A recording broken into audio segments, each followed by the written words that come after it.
কি কাজ করো? মনে করেন মাটি কাটা থেকে শুরু করে আর রাজমিস্ত্রি পর্যন্ত, জুতা সেলাই থেকে চন্ডিপাঠ। তা তোমার পড়াশোনা কতদূর? আমার পড়াশোনা মনে করেন matric fail, diploma engineering, honours masters, কোনো কিছুতে কিছু যায় না। খুব মজার মানুষ তুমি। আমার সাথে তোমার সম্পর্কটা তো মজার না।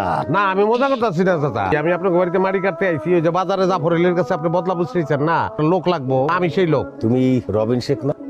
এই, তুই বসে রইছিস কেন? ওঠ, মাটি কাটতে আইছস, এখানে বসে রইছস। আমি নিজের সবসময় ফিট বাবু কই, মানছে সবাই আমার কয় সদরঘাট বাবু। মানছে আপনার সদরঘাট বাবু কয় কি লিগা? ওই যে উপরে যা ফিটফাট, ভিতরে সদরঘাট। তুই আমার চোখের সামনে থেকে যা। তোরে আমার আর সহ্য হইতেছে না। যা কইতেছি, তোর এইসব পোশাক পরা আবু মার্কা কামলা আমার দরকার নাই। আমার দরকার লুঙ্গি গামছা পরা কামলা। এই যে দেখেন, তোর এই যে লুঙ্গি আছে, এই যে গামছা, এই যে লুঙ্গি, আমি এই লুঙ্গি গামছা পরে কাজ করি। কামলা হিসেবে আমি ভালো। আমি এক কোপে যে পরিমাণ মাটি উঠাইতে পারি, আপনার 5 জন কামলা ওই মাটি বহন করতে পারবো না। তোর চাপাবাজি বন্ধ কর। ভাল লাগতেছে না কইতেছি না। যা এখন, যা। রতন তোরে দেখাই দিব কি কাজ করতে হবে, যা।